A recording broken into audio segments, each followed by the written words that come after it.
అన్నా నమస్తే అన్న. మామూలుగా ఇన్స్టాగ్రామ్ లో నీ వీడియోలు అవి చూస్తా ఉంటాను. మాది అవనగడ్డ అన్న. అవనిగడ్డ చెప్తాముడు. అదే అన్న, రీసెంట్ గా ఇదే ఎంపీ గోపాల్ స్కామ్ గురించి వినే ఉంటారు మీరు. అవునవును. దానిలో మేము కూడా బాధ్యతమే అన్న. అంటే నువ్వు ఇచ్చున్నావా? అవునన్న. ఏమన్నారు? కేసులు పెట్టినట్టున్నారుగా. కేసు రిజిస్టర్ అయింది. పోలీసు వాళ్ళు ఏమన్నారు? పోలీసులు ఏం చెప్పలేదన్న. నిన్న అవనగడ్డ వచ్చి రాపించుకున్నారు. కొంతమంది బాధ్యతల ద్వారా ఎవరెవరు ఎన్ని డబ్బులు కట్టారు ఏంటనేది నేను సిఐ గారు వచ్చి రాసుకుని వెళ్ళారు. చెప్పలేదు ఇంకా. అంటే రికవరీ ఎలా ఇస్తున్నారు? రికవరీ గురించి వాటి గురించి ఏం మాట్లాడలేదన్న అసలు. ఏం చేద్దామని ఇప్పుడు మీరంతా? అందరూ ఈరోజు తలాకుదారి వెళ్ళే ఈరోజు ఒక 30 మంది కలిసి మన విజయవాడలో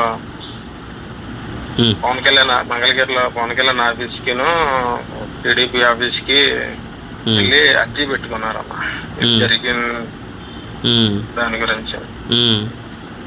నేను నిన్న యాక్చువల్లీ మీరు మాట్లాడతారా అని చెప్పి నేను పెట్టాను మీకు. అది ఆల్రెడీ నాకు వేరే వాళ్ళు కూడా పంపించారు. గుడివాడ వాళ్ళు కూడా ఎవరు ఉన్నారంట కదా? చాలా మంది ఉన్నారన్న. ఇప్పుడు ఆ వీడియోలో ఒక ముసలాతను ఉన్నాడు కదా, బాలకోటయ్య. ఆయన మా తాతయ్య అన్న. వాళ్ళ మనవరాలు నేను చేసుకున్నాము. ఏమైందంటే అది ఆయనకి పరిచయం అవడం వల్ల ఆయన చెప్పాడు పలానా చోట ఉన్నాయంటే సొంత వాళ్ళ మనవడికి మా బామ్మర్తికి బ్యాంక్ అటెండర్ ఇప్పిస్తానంటే 50,000 కట్టాము. అన్ని డబ్బులు కూడా మనవాడు ఏం చెప్పాడంటే ఫస్ట్ అసలు మనకి అనుమానం లేకుండా డబ్బులు నాకు ఫోన్పేనే చేయండి, మీరు క్యాష్ వద్దు. మీరు నాకు ఫోన్పే చేస్తే మీకు ప్రూఫ్ ఉండిద్ది. నేను ఎదుటి వాళ్ళకి వేరే వాళ్ళకి ఫోన్పే చేయాలి. నేను వాళ్ళకి నేను చూపించుకుంటాక నాకు ప్రూఫ్ ఉండిద్ది. సుమారు ఎంత ఇచ్చారు తమ్ముడు అందరి మీద? అందరి మీద చాలా ఉండిద్ది అన్న. కనీసం 30-40 మంది తెలియరు. ₹1,00,000 దాకా ఉండిద్ది. కోటిన్నర అంటే ఇంతని తెలియదు అన్న, ఎంతమంది అనేది ఇంకా సుమారు. వీళ్ళందరినీ కలిసి మన ఇన్నోవా అదే నోవాటల్ దగ్గర రమ్మని చెప్పాడు అన్న 29వ తారీఖున. ఇక్కడ ఆ రోజు ఫైనల్ మీకు ఇంటర్వ్యూలు అయిపోతే సర్టిఫికేట్లు కూడా వెరిఫికేషన్ చేసేస్తారు అని చెప్పాడు. తీరా ఇక్కడికి వచ్చేపాటికి అంతకు ముందు రోజు మధ్యాహ్నం నుంచి ఆడ ఫోన్ స్విచ్ ఆఫ్. కంగారు పడుతున్నాను, సరే రమ్మన్నాడుగా అని చెప్పేసి అలా ఇలా చేద్దామంటే వాట్సాప్ లో ఒకరు మెసేజ్ చేశారండి మనోడికి. వాట్సాప్ లో కలుస్తుంటే ఏంటి ఫోన్ స్విచ్ ఆఫ్ వస్తుంది ఏంటంటే మనోడు ఫోన్ చేసి ఛార్జర్ తెచ్చుకోలేదులేండి, నేను ఇక్కడే విజయవాడలో ఉన్నాను, నేను మీరు టైం కల్లా అక్కడికి వచ్చేసేయండి అన్నాడు. అందరూ ఇక్కడ ఆఫీస్కి వచ్చిన తర్వాత హోటల్ దగ్గరికి వెళ్ళి చూస్తే హోటల్లో మన ఇల్లు అడిగితే ఇక్కడ ఏమి మీటింగ్స్ కానీ ఎట్లకైనా బుక్ చేసుకోలేదు, మీరు వెళ్ళిపోతే ఇక్కడ ఎందుకు నుంచున్నారు మీరు బయట అని చెప్పేసి జనాల్ని వాళ్ళు పంపించేశారు. సూర్య సినిమా చూసినట్టున్నాడు అన్నా. సూర్య సినిమా చూసినట్టున్నాడు అంటున్నా. అయితే ఎండలో 2-3 వరకు నుంచుని అప్పుడు ఈయన మా తాత కూడా వాళ్ళతో పాటే ఉన్నాడు. ఇప్పుడు బాలకోట అనే అతను కూడా అతనికి తెలియదు కదా ఇప్పుడు ఇదంతా. ఇప్పుడు అసలు ఈయన తీసుకెళ్ళి ఇప్పుడు నాది బాధ్యత అని తీసుకెళ్ళి ఈయన కట్టిలా. ఈయన చేసిందల్లా ఏంటంటే ఇలా వెళ్ళి పరిచయం అయినప్పుడు ఇలా చెప్పినప్పుడు ఇలా పలానా చోట ఉందంట, మరి మీ ఇష్టం అక్కడ మీకు మాట్లాడుకుని నమ్మకం ఉంటే కట్టుకోండి అని చెప్పాడు. మీకు నమ్మకం మాట్లాడి మీకు అనుకూలంగా కట్టుకోండి అని చెప్పాడు. ఈయన ఎక్కడా కూడా రూపాయి కూడా తీసుకోవాలి ఆయన దగ్గర. ఈయన దగ్గర కానీ ఇప్పుడు తీసుకెళ్ళిన వాళ్ళ దగ్గర కానీ ఎక్కడ తీసుకోవాలి. ఈ చివరికి ఏం చేసేది ఇప్పుడు పోలీస్ స్టేషన్ లో ఉండి ఆయన కూడా నేను కమిషన్ ఇచ్చానని చెప్పి ఆయన కూడా కేసులు ఎక్కిచ్చాడు అన్న. ఆయన కూడా 2 రోజుల నుంచి ఆయనతో పాటు మన చిలకలూరు పోలీస్ స్టేషన్ లో పెట్టారు. ఈ రోజు కోర్టుకి వేస్తామని చెప్పారు అన్న. చాలా నమ్మించాడు అన్నాడు అందరినీ. ఇప్పుడు ఫైనల్గా సొల్యూషన్ ఏమనుకుంటున్నారు మీరు? ఏం జరిగింది ఏంటనేది మనకు అర్థం కావట్లేదు అన్న. ఇదంతా ఏం లేదు అయిపోయింది కదా. ఇప్పుడు వాడి దగ్గర నుంచి రికవరీ అంటే ఇప్పుడు వీళ్ళు ఏం చేస్తారంటే కోర్టుకు పెడతారు. కోర్టుకు పెడితే కోర్టు రిమాండ్ తీసుకుంటే తీసుకోవచ్చు, ఎందుకంటే 40 లక్షల పైన ఉంది కాబట్టి తీసుకోవచ్చు. ఆడు కోర్టు ద్వారా పోతాడు. ఫైనల్ జడ్జిమెంట్ రావడానికి మినిమం ఒక 7-8 సంవత్సరాలు పడుతుంది. అదే టైంకి అవుద్ది. ఆ, మీరు అడగాల్సింది ఏంటంటే మీరు ఇలా తిరగడం వల్ల కంప్లైంట్ తీసుకుని ఫార్వర్డ్ చేస్తారు తప్ప మీకు ఎక్కడ న్యాయం జరగదు. అన్న ఇక్కడ విషయం ఉంది అన్న. ఆ, అదే బందర్లో ఇంటర్వ్యూలు జరిగిన అదే వచ్చిన తర్వాత వీళ్ళందరూ ఆడ ఇల్లు బందరు వచ్చారు. ఇక్కడ నుంచి కార్లు వేసుకుని 2 కార్లు వేసుకుని బండి వేసుకుని బస్సుకి వచ్చేవాళ్ళు బస్సుకి వాళ్ళ ఇంటికి చేరుకున్నారన్న సాయంత్రం 4 వాళ్ళ ఆవిడ వాళ్ళ పిల్లోడు ఉంటే వాళ్ళ ఆవిడని అడిగారు, ఏడు మీ ఆయన ఏడమ్మా అంటే మా ఆయన వైజాగ్ పని ఉందని చెప్పేసి నేను సాయంత్రం వెళ్ళాడు అని చెప్పాను. మరి అలా డబ్బులు కట్టించాడు అందరికి, మరి ఏంటమ్మా ఇది అంటే మాకేం సంబంధం అంటే మమ్మల్ని అడుగుతారు, మాకు అసలు తెలియదు, ఈయనకి ఇంతే ఉంటే ఈయనే గవర్నమెంట్ జాబ్ చేసేవాడు కదా అని కొద్దిగా ఆమె తెలివిగా అలా సమాధానం చెప్పింది. చెప్పిన తర్వాత వాళ్ళ నాన్న వచ్చి వీళ్ళందరినీ అదే మన బాలసారి గారి పిఏ దగ్గర గరికిపాటి శివ ఉన్నాడు కదా ఆయన దగ్గరికి తీసుకెళ్లారు. ఆయన దగ్గర తీసుకెళ్ళినాక మీడియా వాళ్ళు వచ్చారంట ఇన్ఫర్మేషన్ తెలిసి. మీడియా వాళ్ళు వస్తే మీడియా వాళ్ళతో మేము మాట్లాడుకుంటాం మీరు వెళ్ళిపోండి అని చెప్పి వాళ్ళని పంపించేసారు.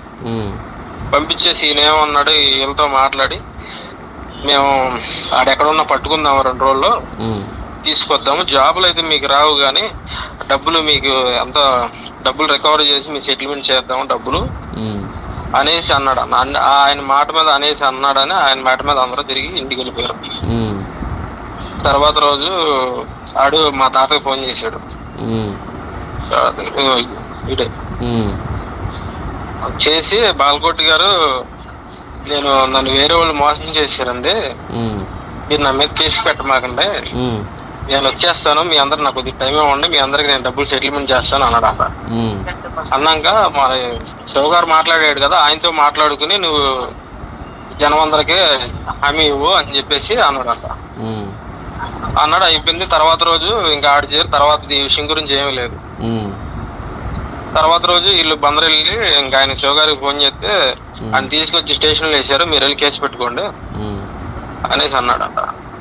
ఆయన ఆ మాట అన్న తర్వాత వీళ్ళందరూ వెళ్ళి అక్కడ వాళ్ళ ఇంటి ముందు ధర్నా కూర్చున్నారు. అవును తమ్ముడు, ఇప్పుడు వీళ్ళైనా స్టేషన్లో కేసు ఇవన్నీ పక్కన పెట్టేసి ఆయన పిలిపించాడు, ప్రాపర్టీ ఏదన్నా ఉంటే కనుక ఒక 40 లక్షలు 50 లక్షలు ఎలాగోలా ఆ ప్రాపర్టీ రాయించి తలగా ₹1,00,000 ఇస్తే ప్రస్తుతానికి మీకు పని అయ్యేది కదా.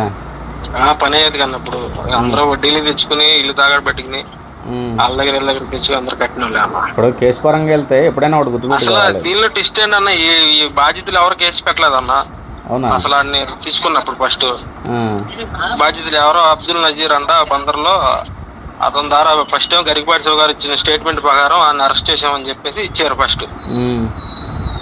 తర్వాత ఏమో ఈ కేసు సెక్షన్లన్నీ పెట్టి ఎఫ్ఐఆర్ చేసేటప్పుడు ఎవరో అబ్దుల్ నజీర్ ఇచ్చిన ఆధారంగా మేము కేసు ఫైల్ చేసామన్నా. అసలు ఇది జరిగిందంతానేమో నాగలంక, అవనగడ్డ, పులిగడ్డ ఈ ఏరియాలో జరిగింది, ఇదంతా చల్లపల్లి ఏరియా.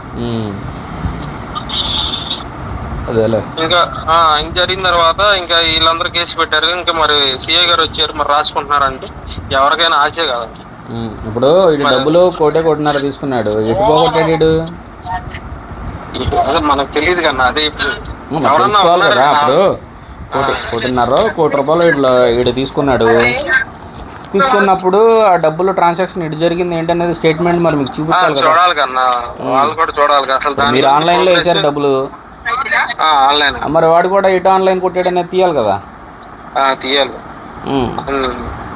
అది అడగండి మీరంతా కలిపి ఏమంటే కేసు కట్టారు, కోర్టుకి వేస్తా అంటున్నారు, అంతా బాగానే ఉంది.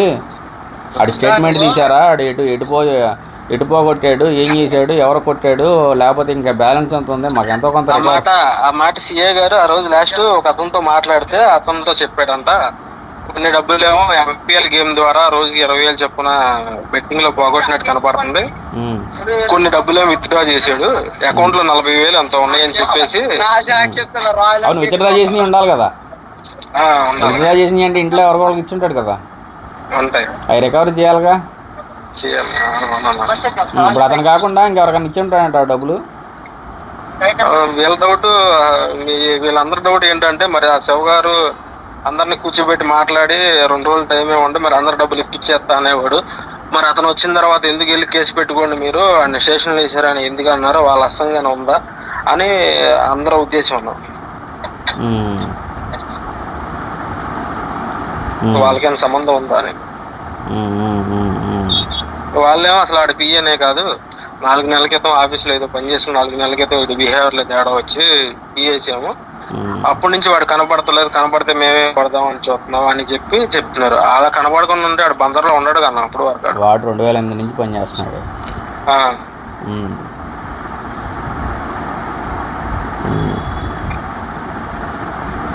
సరే ఇప్పుడు తమ్ముడు మీకున్న 2 మార్గాలు రెండే తమ్ముడు. ఒకటి ఎంపీ గారు వచ్చినప్పుడు ఆయన మర్యాదపూర్వకంగా కలిసి ఏ గొడవ చేయకుండా, సార్ మేము ఏదో మోసపోయాం, మీ కార్యాలయం మీ పిఏ అన్నాడు అని చెప్పి మోసపోయినందుకు మాదే తప్పు, కానీ మీరు కొంచెం పెద్ద మనసుతో చేసుకుని మాకు ఏదో ఒకటి కొంచెం సగమన్న అమౌంట్ ఇప్పించండి అని చెప్పని ఒకటి అడగడం. 2 ఆడి కేసు గీసి ఇవన్నీ కాకుండా ఆడిని డైరెక్ట్గా ఎంపీ గారి ఇంటికి పిలిపించి ఆడి ప్రాపర్టీలు ఏమైనా ఉన్నాయా, లేదా వాళ్ళ నాన్నగారికి సంబంధించిన ఏమైనా ఉన్నాయా, కనీసం సగంలో సగం అన్న రికవరీ చేసుకోవడం. లేదా ఒకసారి మీరు అందరూ కలిసి వస్తానంటే కనుక నేను కూడా ఒకసారి మీడియాని పిలిచి క్లారిటీగా మాట్లాడతా. సరే అమ్మా. అదే అందరూ ఈరోజు విజయవాడ వెళ్ళారమ్మా. అదే ఒకసారి అందరితో మాట్లాడి నువ్వు వస్తే నేను దాన్ని ఏం చేయాలనేది జస్ట్ సజెషన్ అన్నా ఇద్దాం, మీడియా ద్వారానే ఇద్దాం. ఎందుకంటే ఇప్పుడు ఎంపీ గారికి అయితే ఇలాంటి విషయాలు తెలియదు. ఇప్పుడు ఆయన ఎట్లాంటి పట్టించుకోడు. అది కావాలి ఏంటంటే చిన్న చిన్నవి అంటే కనుక మనం నమ్మడానికి లేదు కదా. కళ్యాణ మండపాలకి వాటికి ఇట్లుగా ఆయన 5 లక్షలు 10 లక్షలు ఇస్తూ ఉంటాడు డొనేషన్లు. అసలు ఈ చిన్న చిన్న నాట్ ఎలిగేషన్ అంటే వీళ్ళేదో వైసీపీ వీళ్ళు ఏదో కొట్టుకుంటున్నారు కానీ అట్లా ఆయన మాట్లాడితే ఏదో ఒకటి చేస్తాడు తమ్ముడు. ఎందుకంటే ఇప్పుడు దీన్ని మీరు అడ్వాంటేజ్ వీళ్ళు వైఎస్ఆర్సీపీ వాళ్ళు తీసుకుని ఏంటంటే ఎంపీ గారి మీద తోసేస్తున్నారు. ఇంకా వాళ్ళు ఎవరిని కన్సల్ట్ అవ్వకపోయినా A2 న్యూస్లో విజయవాడ నుంచి వచ్చింది.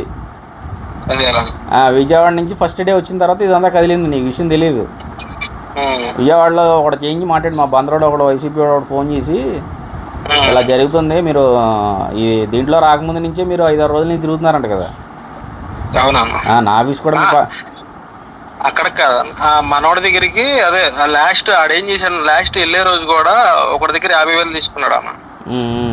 మీరు అక్కడికి వచ్చేసేయండి అని చెప్పి. అదే తమ్ముడు మీరు 4-5 రోజులు తిరుగుతున్నారండి ఆ ఎంపీ గారి ఆఫీస్ పక్కనే నా ఆఫీస్ కూడా.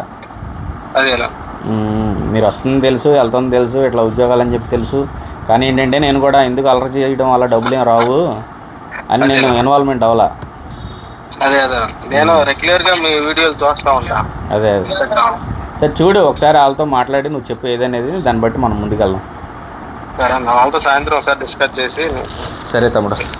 Okay thanks.